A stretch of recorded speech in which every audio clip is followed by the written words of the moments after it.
ఇవాళ వచ్చిన advanced మెడికేటింగ్ system వల్ల అంటే మందులు మంచి మందులు రావటం వల్ల ఎవ్వరు కూడా హెచ్ఐవి వ్యాధిగ్రస్తులు ఎవరైనా దురదృష్టవశాత్తు వచ్చినటువంటి వ్యాధిగ్రస్తులు ఎవరు కూడా మరణం వరకు వెళ్ళాల్సిన పని లేదు, చావు అనేది వాళ్ళకి రాదు అనే విషయాన్ని చాలా స్పష్టంగా డాక్టర్ సమరం గారు మనకి తెలియజేశారు.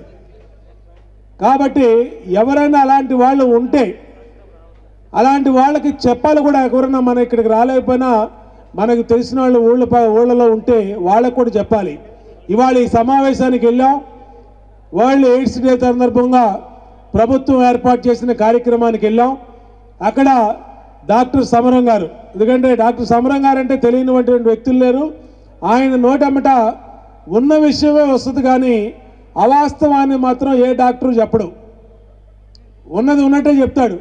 అది చచ్చిపోయే విషయం అయితే ఇది ఫెయిల్ రమ్మా, లేదంటే నీకు ప్రాబ్లం వస్తూ ఉంది అని అంటారు. లేదంటే ఉన్న విషయాన్ని ఉన్నట్టుగానే చెప్పి సమరం గారు చెప్పారని చెప్పి మనం చెప్పాల్సిన అవసరం ఉంది.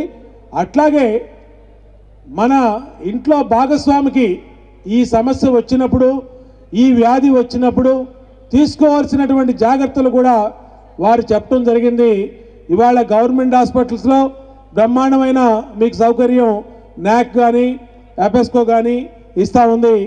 అలాగే ఎవరైనా కొన్ని కారణాల వల్ల డాక్టర్ గారు గవర్నమెంట్ హాస్పిటల్కి వెళ్ళలేని వాళ్ళు మన సమరం గారు లాంటి వాళ్ళ దగ్గరికి వెళ్తే ఆయన లాభాపేక్ష లేకుండా ఫీజుల కోసం ఆశించకుండా 10 రూపాయలతో ఆయన వైద్యం చేయటం అనేది విజయవాడలో అందరికీ తెలిసిన విషయం. కాబట్టి దాన్ని కూడా మనకి ఏదైనా ఇబ్బంది ఉంటే అక్కడికి చెక్ చేయించుకోవాల్సిన అవసరం ఉంది.